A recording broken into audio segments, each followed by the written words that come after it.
राधे राधे दोस्तों। आज की हमारी यह कहानी है इस्तेमाल। मेरी तनख्वाह आ गई होगी ना, इस बार तेरे भाई के बाइक की किस्त भरनी है। सुबह सुबह जैसे ही पूजा ने फोन उठाया, माँ की यही आवाज़ कानों में पड़ी। पूजा कुछ सेकंड चुप रही, क्योंकि पिछले 3 साल से हर महीने की पहली तारीख को यही बात सुन रही थी। कभी भाई की फीस, कभी घर का राशन, कभी बिजली का बिल, कभी किसी रिश्तेदार की मदद। उसकी तनख्वाह पूरे घर में बँट जाती थी, लेकिन जब बात उसकी आती तो उसकी जुबान बंद हो जाती थी। पूजा शहर में एक प्राइवेट कंपनी में नौकरी करती थी और किराए के एक छोटे से कमरे में रहती थी। खुद के खर्चे बचाकर हर महीने पैसे घर भेज देती थी। उसे लगता था कि घर की जिम्मेदारी है, माँ बाप ने पाला है तो मदद करना उसका फर्ज है। धीरे धीरे उसे महसूस होने लगा कि घर वाले उसकी मदद को प्यार नहीं, उसकी आदत बना चुके हैं। उस दिन ऑफिस में बैठी थी कि उसकी सहेली ने हंसते हुए पूछा, पूजा, तेरी उम्र कम नहीं है, घर वाले शादी के बारे में क्या सोच रहे हैं? पूजा ने हल्की मुस्कान दी, लेकिन अंदर से उसे दर्द हुआ। पिछले 2 साल में कई रिश्ते आए थे, मगर हर बार किसी न किसी बहाने से बात खत्म कर दी गई थी। कभी माँ कहती, अभी भाई की नौकरी नहीं लगी है, कभी पिता कहते, अभी घर की हालत ठीक नहीं है, और पूजा हर बार चुप हो जाती। शाम को उसने माँ को फ़ोन किया और धीरे से कहा, माँ शर्मा आंटी का एक रिश्ता बता रही थी, लड़का सरकारी नौकरी में है। आप लोगों ने बात की क्या? दूसरी तरफ कुछ सेकंड सन्नाटा छाया रहा। फिर माँ की आवाज़ आई, अभी तुझे शादी की इतनी जल्दी क्यों है? पहले घर के हालात तो देखो। पूजा ने पहली बार थोड़ा जोर देकर कहा, माँ, मैं 30 साल की होने वाली हूँ, कब तक इंतज़ार करूँ? तभी पीछे से भाई रोहित की आवाज़ आई, दीदी, अगर तू चली गई तो घर का खर्च कौन संभालेगा? यह सुनकर पूजा के हाथ कांप गए। पहली बार किसी ने सच उसके मुंह पर बोल दिया था। उसे समझ आ गया कि घर वाले उसकी शादी इसलिए नहीं टाल रहे क्योंकि घर की हालत खराब थी, बल्कि इसलिए क्योंकि उनकी ज़रूरतें उसकी तनख्वाह से पूरी हो रही थी। उस रात पूजा देर तक सो नहीं पाई। उसे बचपन से लेकर आज तक की हर बात याद आने लगी।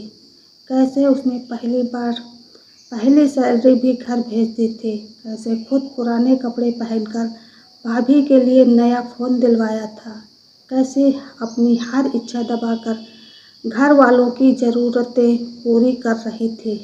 लेकिन पहली बार उसके मन में एक सवाल उठा, क्या वह इस घर की बेटी थी या सिर्फ कमाने वाली मशीन? मन में उठे उस सवाल ने उसकी नींद छीन ली। अगले कई दिनों तक वह ऑफिस जाती रही, काम करती रही, घर पैसे भी भेजती रही, लेकिन अब हर बार पैसे ट्रांसफ़र करते समय उसके हाथ रुक जाते थे।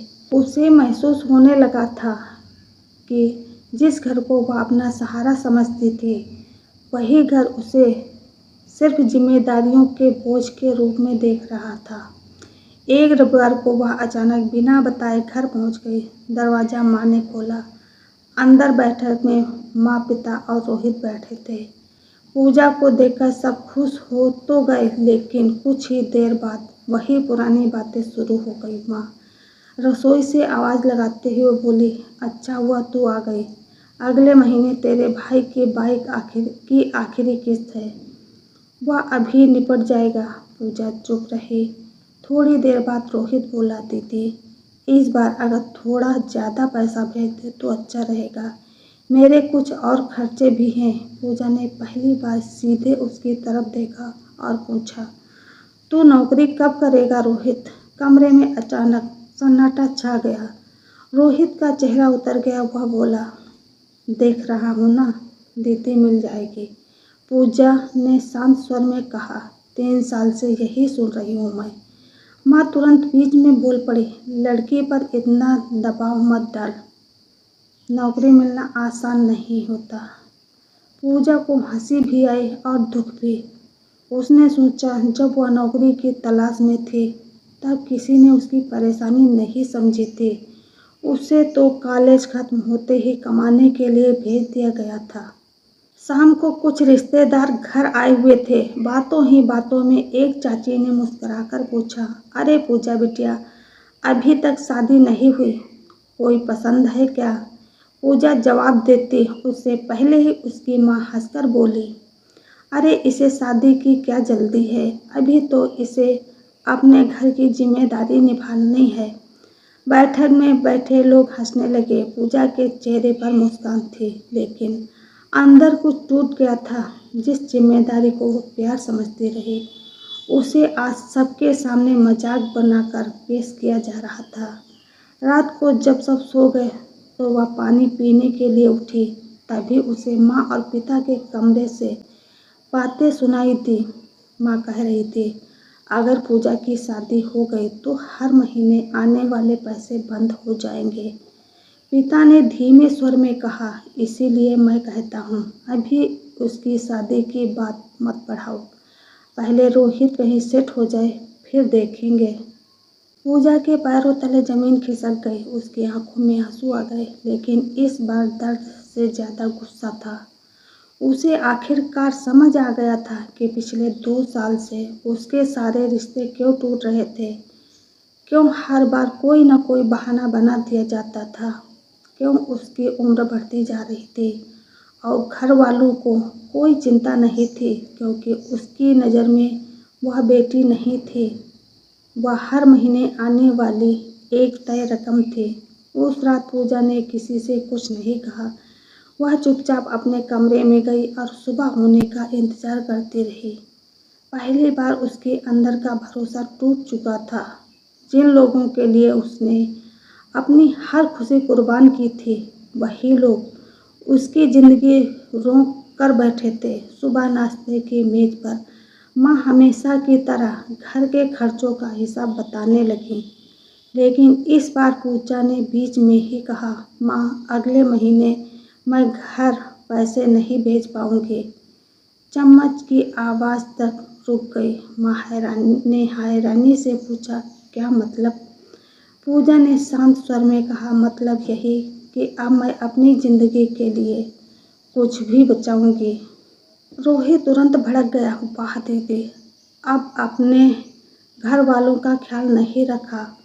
पूजा ने उसकी आंखों में देखते हुए कहा, 3 साल से मेरा ख्याल किसने रखा है?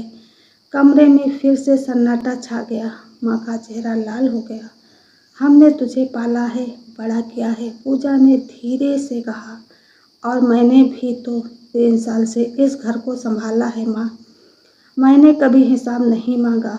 उसी दिन घर का माहौल भारी हो गया। दोपहर तक कोई उससे ठीक से बात नहीं कर रहा था। शाम को उसने शहर लौटने का फैसला लिया। जाते समय पिता से सिर्फ इतना कहा, बेटी घर से रिश्ता मत तोड़ना। पूजा की आंखें भर आई, क्योंकि उसने जवाब दिया, रिश्ता मैं नहीं तोड़ रही पापा। रिश्ता तो तब टूट गया था जब मेरी जिंदगी से ज़्यादा मेरी तनख्वाह ज़रूरी हो गई थी। शहर लौटने के बाद उसने पहली बार अपने लिए जीना शुरू किया। उसने एक छोटा सा बचत खाता खोला और हर महीने उसमें पैसे जमा करने लगी। उसी दौरान उसकी कंपनी में काम करने वाली एक महिला ने उसे एक अच्छा रिश्ता बताया। लड़के का नाम निखिल था। साधारण परिवार था, लेकिन सोच साफ थी। पहली मुलाकात में ही उसने पूजा से पूछा, आप शादी के बाद नौकरी करना चाहें तो आपकी मर्जी, अगर नहीं करना चाहें तो भी आपकी मर्जी। इतनी सी बात सुनकर पूजा की आंखें नम हो गई, क्योंकि पहली बार किसी ने उसे कमाने वाली मशीन नहीं, एक इंसान समझा था। कुछ महीनों बाद दोनों परिवारों की मुलाकात तय हुई, लेकिन जब पूजा ने यह बात घर पर बताई तो माँ का पहला सवाल था, शादी के बाद तो भी हमें पैसे भेजती रहेगी ना? पूजा कुछ सेकंड तक माँ को देखती रही। फिर उसने महसूस किया कि इतने महीनों बाद भी कुछ नहीं बदला और उसी पल उसने एक फैसला लिया जिसने पूरे परिवार को हिला दिया। बात सुनकर पूजा कुछ देर तक चुप रही। उसके सामने जैसे पिछले कई सालों की सारी बातें एक एक करके घूमने लगी। पहले सैलरी, भाई की फीस, राशन का खर्च, बिजली के बिल, रिश्तेदारों के सामने उसकी बेइज्जती और फिर उसकी शादी रुकवाने की कोशिशें। उसने गहरी सांस ली और पहली बार बिना डरे कहा, नहीं माँ, अब मैं आपको पैसे नहीं भेजूंगी। फोन की दूसरी तरफ सन्नाटा छा गया। कुछ सेकंड बाद माँ गुस्से में बोली, इतना बदल गई? तो पूजा ने शांत आवाज में जवाब दिया, नहीं, मैं नहीं बल्दी माँ, अब मुझे सच्चाई समझ आ गई है। माँ ने फोन काट दिया। शादी की तैयारी शुरू हो गई। घर वालों ने मजबूरी में हाँ तो कर दी, लेकिन व्यवहार में पहले जैसी गर्मजोशी नहीं थी। पूजा सब समझ रही थी, इसलिए उसने किसी से कोई शिकायत नहीं की। शादी वाले दिन जब रिश्तेदार आए तो कई लोग कह रहे थे, पूजा ने पूरे घर को संभाला है, आज उसकी खुशी का दिन है। यह सुनकर पूजा की आंखें भर आईं। शायद पहली बार किसी ने उसकी मेहनत को पहचाना था।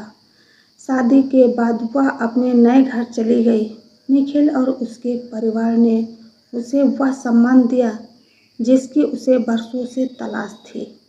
धीरे धीरे उसके चेहरे पर वह सुकून लौट आया जो घर की जिम्मेदारियों के नीचे कहीं खो गया था।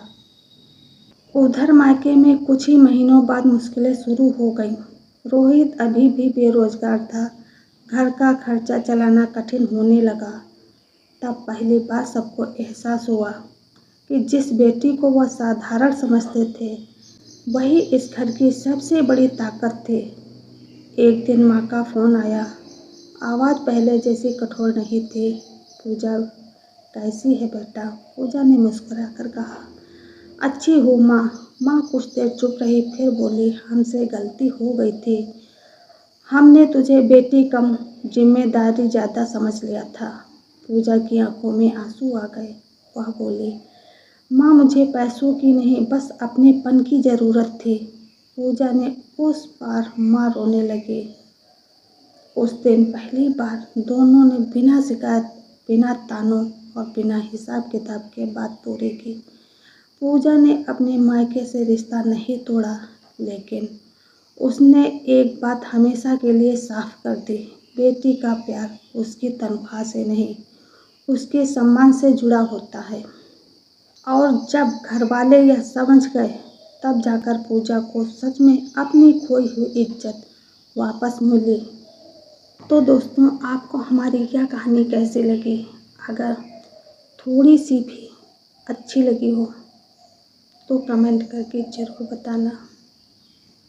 राधे राधे।